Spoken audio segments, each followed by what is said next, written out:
Boba Fett, once regarded as one of the most fearsome and capable bounty hunters in the galaxy. Boba Fett seamlessly met his demise in the Sarlacc pit.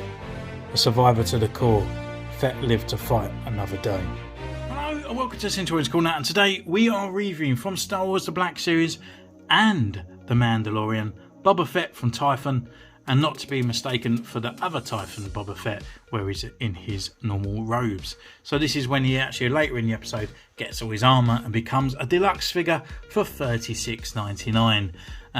Yeah, I've already ranted about it. I won't go on anymore. So yeah, he's got the same accessories as the other Boba Fett that we reviewed the other day. He's got his gun, he's got his little blaster, jetpack, and helmet as well.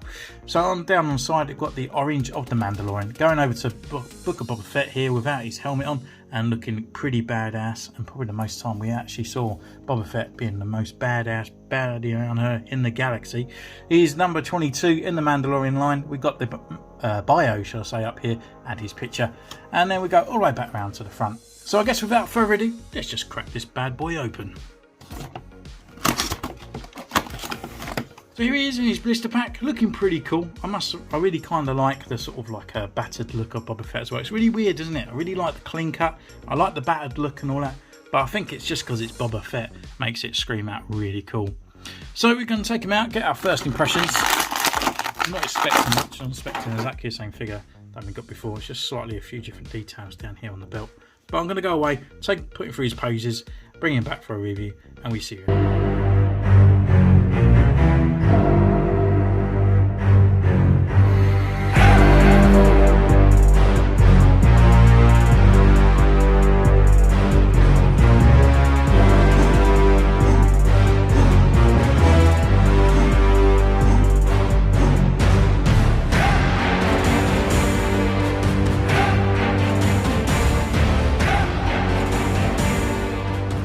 Here he is, been away, we're taking his photos, and what can I say about this guy? Well, there's no difference to the figure that we reviewed yesterday, which was the throne room Boba Fett. However, his helmet does fit slightly a little bit better than this guy, and also he has more paint applications on the figure, so it feels like it's a little bit more better value for money in that respect. So he comes with 4 accessories. He comes with his blaster, his sidearm, his backpack, and obviously his helmet as well. So first of all, it's exactly the same gun that we showed off yesterday, and I wish it was slightly a little bit more battle damaged to represent with going along with side the figure. So it's made in a gunmetal grey plastic, a bit silvery and looking a little bit toyified in my opinion. He also has a brown stock on there, but the rivets or anything like that are not painted. Again, he suffers with sort of trying to fit into his hand and getting in that cum position, and also his hand has to expand that slightly a bit wider, as if you want to put it over the actual barrel of the gun on there. So taking that away, we can actually look at his sidearm, and again, this is the 3rd time now that we have received this gun, which is exactly the same as the Boba Fett Tython one on here. So it's done in the gunmetal with the brown grip and everything in place as well, so nice details. His backpack, slightly a little bit disappointing here. It just looks too clean and shiny. We have got a lot of silver and stuff over here, but this part should be an extra mold over it, because it's kind of like an extra bit of riveted plastic metal, shall I say, over the top, but they've just obviously just done a silver strip here, so that looks a little bit off, to be honest. We've got all these extra white bits and all that over it. I don't know why it's white. Kind of looks a bit like the USA jetpack in a way, so it does look a little bit strange on the colour front.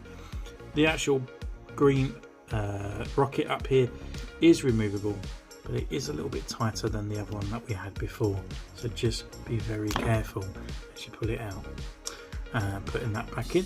The only thing about the backpack as well, again, it suffers from that easy removable part there. The actual vinyl plastic of the sort of flak jacket here is really pushing against this, and it just doesn't want to fit in place. So again, probably a little bit of glue to keep that in place. His helmet is really cool, looks really nice, more traditional Return of Jedi Boba Fett with all the sort of markings and dents and stuff all over it. The dent isn't actually painted on here either, and this rangefinder is movable as well.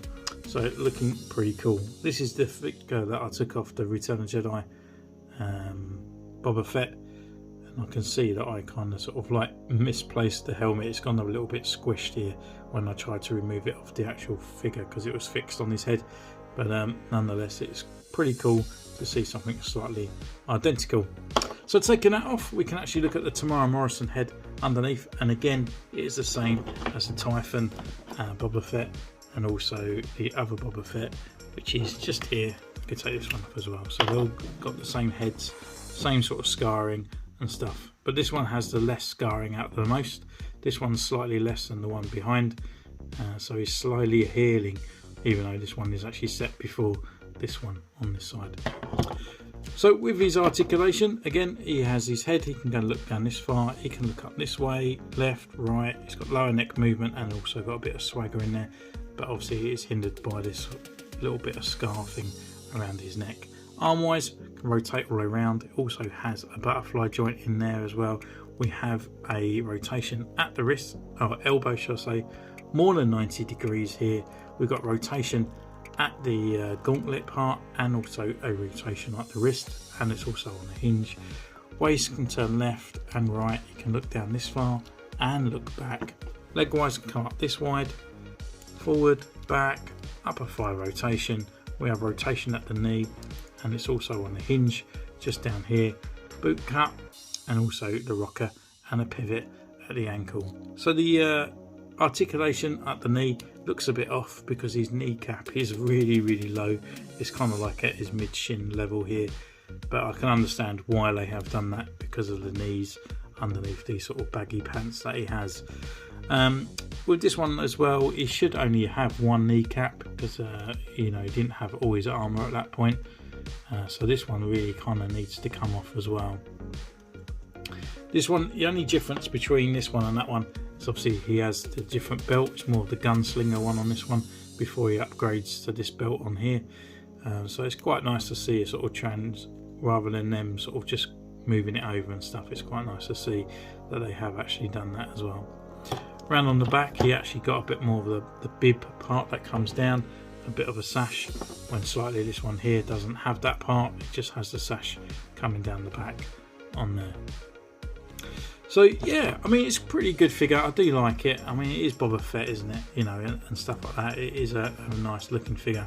And with that, we can actually go through his paint applications. And the paint applications on here, the silver that they have on here looks really nice. Doesn't look too fake. It's kind of like really kind of scrubbed off on the green. LEDs though, unfortunately, are not turned on this part there. They're just like in silver. But we've got all the extra sort of like scraping on the side on here. We've actually got some scraping and other parts there on his gauntlet, but no other paint applications on that part. Underneath, they are very plain and very dull, unfortunately. Be careful with these tubes again, because the elbows do rotate, or do stretch it, and obviously we can remove that gauntlet around as well to make sure we get full articulation around on this part as well. On the back, nothing. Down on here, the leather on the belt, I do like this part here. There's sort of like a kind of like Mexican gunslinger part here down, and no applications or paints on his kneecaps, unfortunately, so there's no sort of chiseled away paint, so they are lacking on there. And then on his boots and stuff, it could be a little bit sort of weathered and maybe sort of a bit dirty. Would have been nice as well. But in all, I actually do think this one's the better Boba Fett out of the two, for sure. Putting that helmet back on for now and just putting on this one, it just looks a bit nicer. I think, you know, it is the original sort of look of Boba Fett, you know, the sort of green and the markings with the chip-ins and stuff, but you know, it kind of depends really, because I do like this kind of clean look as well. Just trying to look for his helmet and putting that on there. So it's kind of hard really, which kind of Boba Fett you prefer. Let me know in the comments down below, and which one, we'll see which Boba Fett is your favourite from this wave. So yeah, just a short one really. If you really want to get an in-depth one, check out this guy, Throne Room Boba Fett. He'll be the one from before this video, where I do sort of a bit more look into the actual figure itself. But I'm just kind of repeating myself the next 5 minutes later. So yeah, comment down below which is your Boba Fett. You can subscribe, ding the bell, and I'll see you again next time. Take care. Bye.